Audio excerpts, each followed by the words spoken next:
Hemos vuelto. Muchas gracias por la paciencia. Sabemos que hemos tardado, pero es que teníamos que dar a luz a un pedazo de vídeo sobre Evangelion. Ahora que ya somos libres, volvemos a las aventuras de Guts. El capítulo 6 inicia el tercer tomo y sí, sé que vamos muy despacio, lo siento. Y es un capítulo sorprendentemente corto en comparación con todos los que ya hemos analizado, pero eso no significa que no pasen cosas interesantes o que, por supuesto, no haya explosiones de sangre. Esto es Berserk. Dicho esto, vamos allá.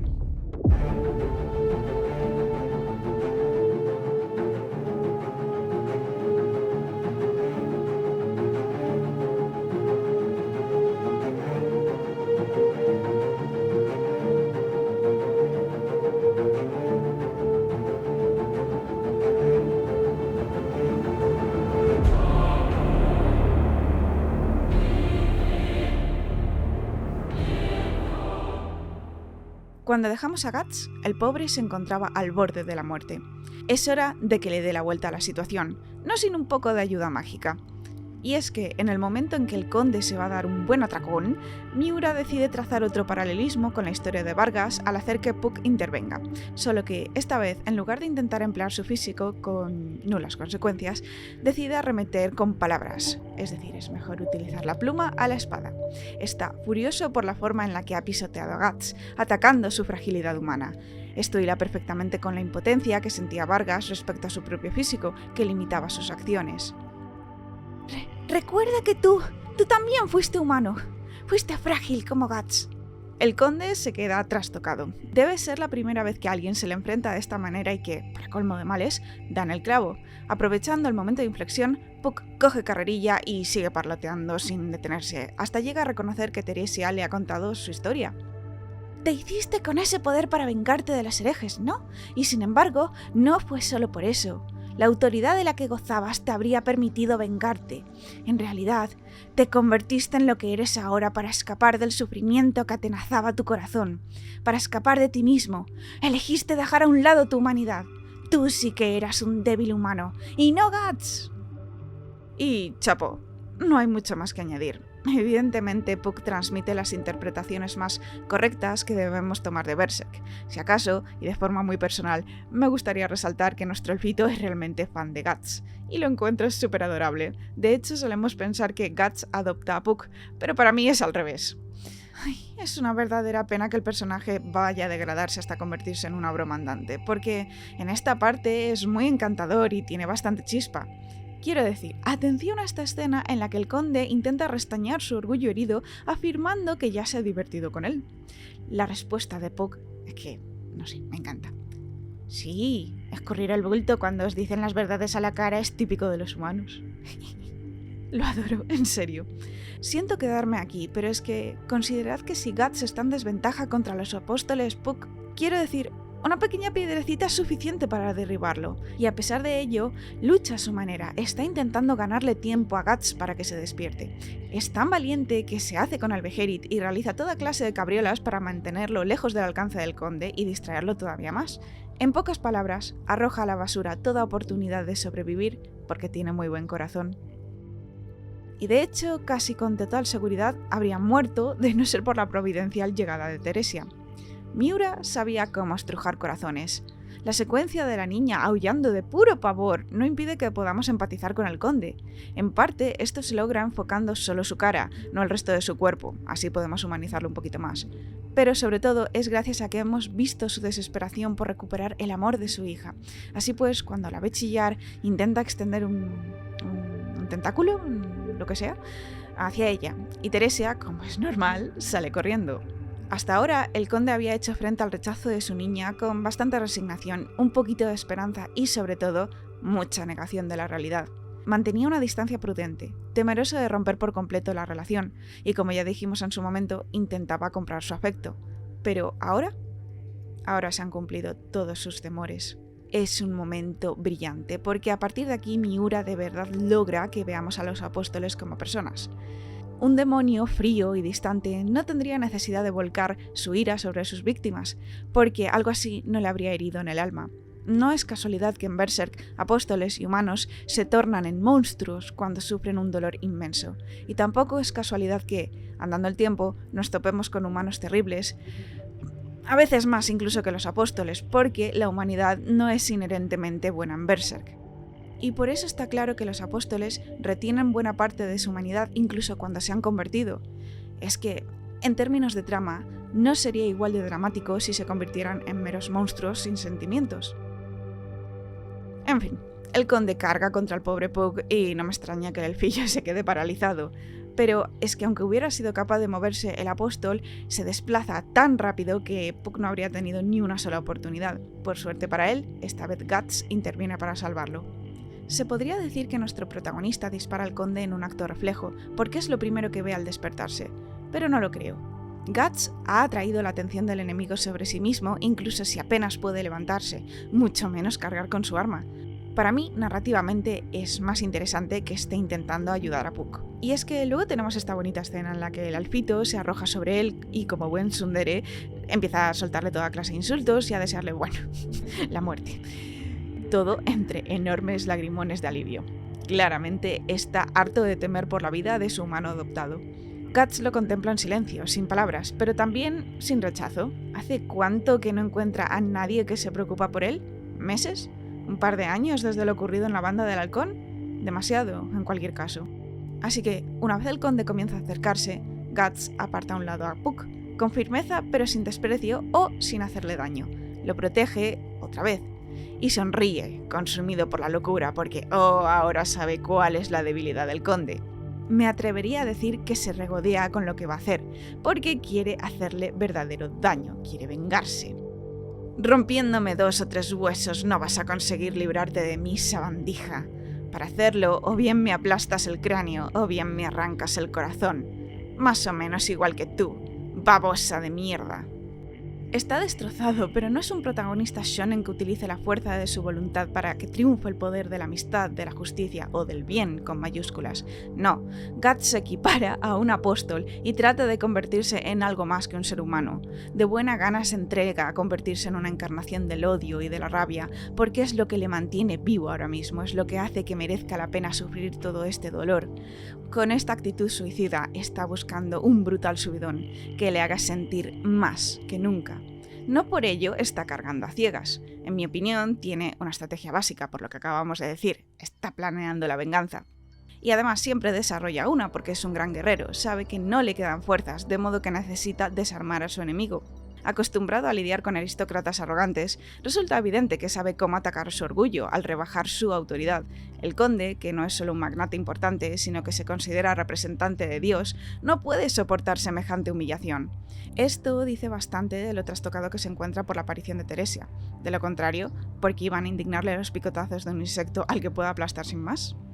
Además, diría que, sin saberlo, Guts está hundiendo el dedo en una llaga particularmente sangrante, más allá de lo que haya visto ahora mismo con su hija. La inseguridad del conde acerca de su propia autoridad tiene mucho que ver con su trasfondo, y es esencial para entender la dinámica que tiene con su fe, con la mano de Dios y con su esposa. No se trata solo de que la condesa le pusiera los cuernos con aquella gente a la que él trataba de exterminar, sino que desafió su autoridad, le demostró que podía manipularle, engañarle y hacerle quedar como un estúpido ocultando herejes en su propio castillo. Sumada a esto que de verdad la amaba, como veremos en siguientes capítulos, y ¡puf!, herida que no termina de cerrarse jamás. Así que, vamos, que no lo soporta y carga contra Guts sin pensar, subestimándole por completo.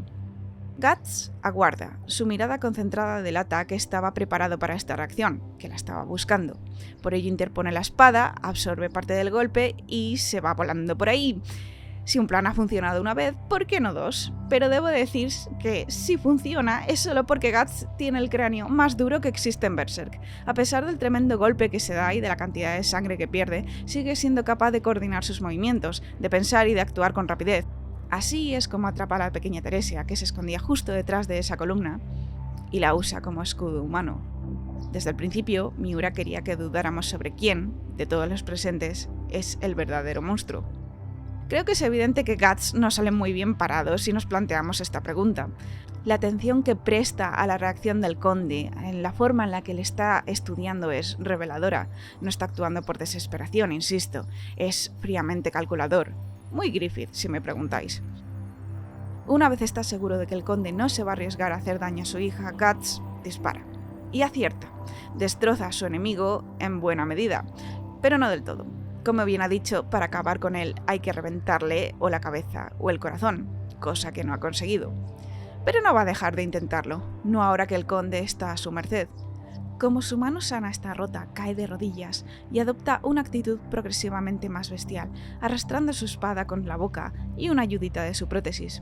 Puck nos hace de las veces de voz de Dios y nos confirma que atrapar a Teresia estaba planeado, por si alguien albergaba dudas sobre el porqué de los actos de Guts. Yo simplemente me he limitado a insistir mucho en que es algo que ha planeado de antemano y no es que, oh, estoy junto a la columna, mira, esta Teresia la utilizo. No, él quería acabar en ese preciso lugar. Pero no nos distraigamos. Contemplemos cómo nuestro protagonista cae tan bajo como sus propios enemigos. Aun con los dedos rotos, se hace con una daga y la hunde entre los dientes del conde. Luego se alza sobre él con las posiciones claramente invertidas. Y cómo lo disfruta. Este es el límite, sabandija, el humano. Tienes razón, qué cosa más frágil es el ser humano. Berserk representa muy bien lo quebradiza que es la vida. Miura se regodea una y otra vez en la muerte de seres humanos, aplastados por los más poderosos, pero pone en cuestión quiénes son estos últimos. Subestimar a los débiles supone un error garrafal. Guts lo demuestra sin cesar a lo largo de su vida con Donovan, con centenares de hombres que cargan contra él y contra los apóstoles. Es fuerte, sí, pero no es casualidad que sus enemigos siempre lo eclipsen, ya sea en número o en fortaleza. Esto quiere representar que Guts está en una situación de debilidad, y aún así, triunfa. Solo que lo hace pagando un alto precio. Diría que es su humanidad, tal y como la entendemos nosotros a día de hoy, como algo bueno, pero ya hemos visto que esto es más ambiguo dentro de Berserk. Y es que, ¿hay algo más humano que torturar a alguien que te ha hecho daño? ¿Hay algo más tristemente habitual que pisotear las emociones de otras personas para obtener satisfacción personal? No estoy diciendo que los humanos sean malvados, per se, solo que son grises, que tienen muchísima oscuridad, y que por eso Guts no vacila en atacar al conde delante de su propia hija. Como bien señala Puck, la está torturando a ella, porque así puede hacer más daño al apóstol. Hace unas páginas, Guts había protegido a Puck. Ahora que el elfito trata de interponerse entre él y su venganza, lo amenaza de muerte. Debo decir que encuentro muy interesante que se moleste en hacerle callar cuando podría haberlo partido en dos. Por un lado, está preservando su vida, por otro, le está silenciando. Es decir, sus palabras le han afectado, pero no es tan salvaje como para querer matarlo. Le ha cogido un mínimo de cariño o de respeto. Y esto de no hacer daño intencional, o al menos muy directo, a las personas que viven a su alrededor y con las que le tiene un poquitín de afecto, es muy habitual en Guts. No extiende esa misma preocupación al resto del universo. Y la prueba la tenemos aquí delante. Madre mía, Miura era tan bueno incluso de joven. Esta secuencia que nos muestra el punto de vista de Guts, que está contemplando a Teresia, y de pronto se ve golpeado por la inspiración, es buenísima, me encanta. Y mira que es muy pequeñita. Sonriendo malévolamente, arrastra el cuerpo de Apóstol ante la chica y comenta con no poco recochineo: «Estarás orgulloso, conde. Tu preciosa hijita te contempla en tu versión más gallarda». El conde suplica para que se detenga, pero Guts es una bomba de relojería andante, dispuesta a explotar por cualquier motivo. Y este es tan bueno como cualquier otro. ¿Que pare? No te cortes, deja que te vea, hombre, muéstrale tu cuerpo inmortal. ¡Impresionante! Por algo estás por encima de nosotros. Es verdad que no te mueres. Si alguna vez habéis pensado que Guts es un buen chico, ahora que es mayor, espero que esto os saque de vuestro horror. Sé que cuesta, en especial porque después viene el arco de la Edad de Oro y estamos acostumbrados a mirar a Griffith y volcar en él lo más oscuro de la obra, pero en serio, la gracia de Guts es que no es una persona decente. Eso lo vuelve un personaje muy interesante. Puede que todo esto os parezca una afirmación innecesaria porque ya hemos hablado de ello en otros capítulos, pero es que tendemos a filtrar Berserk a través de sus ojos, incluso cuando se nos ofrecen otros puntos de vista, como el de Puck o el de Teresia. Son puntos de vista intencionales que están por un motivo y deberíamos prestarles atención. Aunque nosotros como lectores sabemos que Guts puede ser tierno y amable con aquellos a los que quiere, el personaje que emerge del eclipse tiene unas prioridades dolorosamente claras, y por eso Teresia no será la única niña que use como cebo y escudo para acabar con la vida de un personaje muy gris. Y sí, Guts está traumatizado, pero eso no es excusa para que lo viva tan intensamente mientras tortura física y psicológicamente. No somos tanto lo que pensamos como lo que hacemos, y en este momento cabe preguntarse, ¿en qué se diferencia Guts del Conde? Si releéis Berserk tras el arco de los niños perdidos, y en especial una vez Guts recupera a Casca, encontraréis que los paralelismos con los apóstoles son muy habituales. De hecho, su bestia interna le va a decir algo tremendamente interesante. Entre sus deseos más profundos está comportarse igual que Griffith a costa de Casca para acercarse más a él. No podemos saber si Miura jugueteaba ya con esta idea, en realidad lo dudo bastante, pero en cualquier caso era un maestro en mantener la coherencia de sus personajes, estableciendo continuidades como si siempre hubieran estado ahí. Si no te fijas atentamente, ni siquiera notas que son retcons. Y sí, estoy dando muchas vueltas para no hablar de la tortura porque me da cosita. En particular lo siento por Teresia porque establece un precedente muy típico de Berserk en el que los personajes masculinos utilizan a los femeninos para obtener sus propios objetivos. Sí, es una elección intencional por parte de Miura que puede ser muy interesante de por sí, pero no es que hagan nada con maltratar de esta manera a los personajes femeninos, simplemente no le interesaban demasiado las mujeres como personajes. Este es un hecho muy evidente que no va a cambiar hasta bien entrado Berserk. Y sí, aunque la pobre Teresia es representada en su dolor, ella no importa como persona porque se la usa para traumatizar a otro personaje.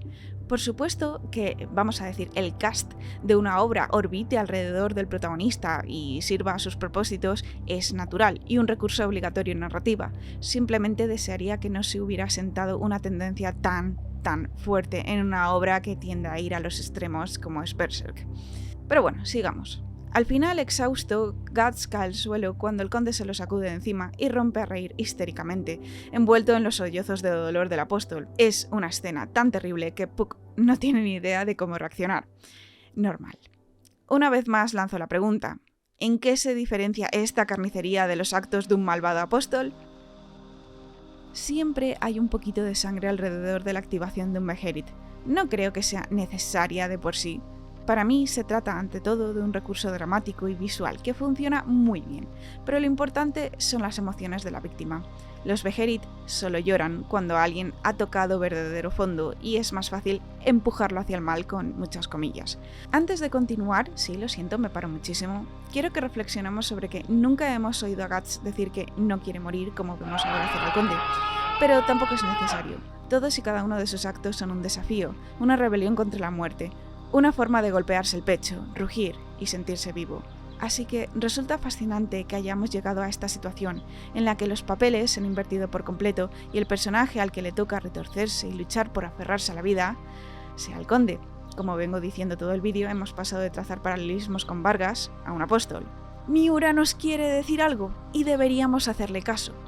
Porque ahora vamos a aprender a quién le resta ese poquito de humanidad que tanto asociamos con el bien. Y no es con Guts. Las viscerales emociones del conde son tan agudas, tan desesperadas, que rajan el espacio-tiempo y logran invocar a la mano de Dios. De una página para otra nos transportamos a lo que todavía Miura no había bautizado como mundo astral.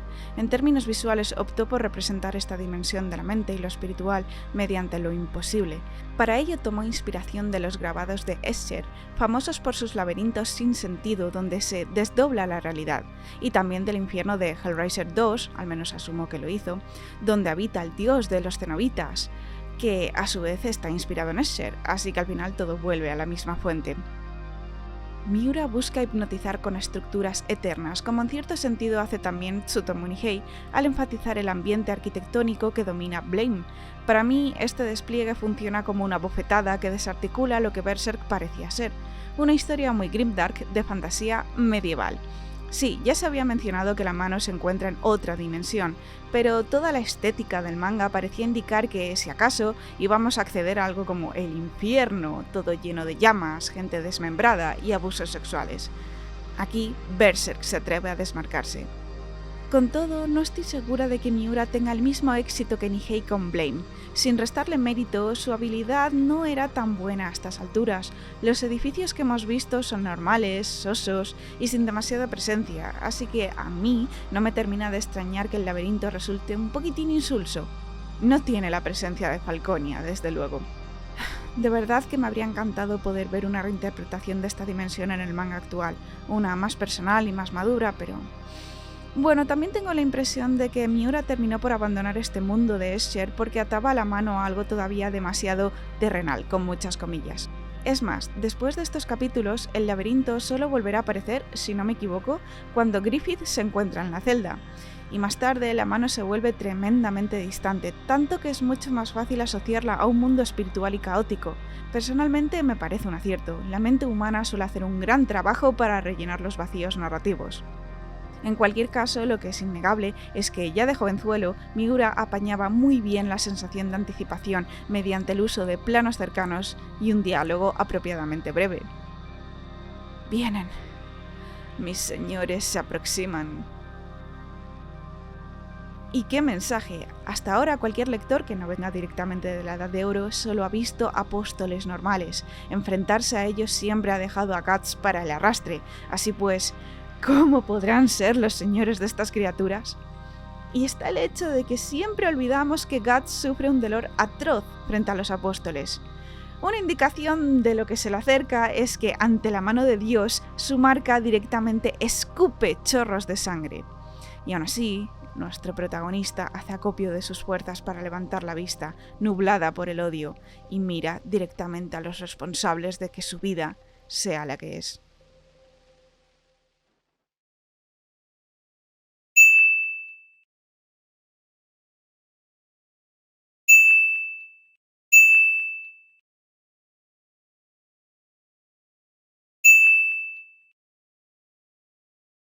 Y hasta aquí el capítulo. Muchas gracias una vez más por la paciencia. Seguro que habéis notado que hemos cambiado la música. Esto es porque alguien se está haciendo pasar por el estudio que controla estas piezas y va reclamando los dinerillos que sacamos de estos vídeos. Como no son muchos, pues hemos decidido desmonetizarlos directamente. Con todo, queríamos probar a usar música de pago a ver cómo quedaba. Esperamos que os guste.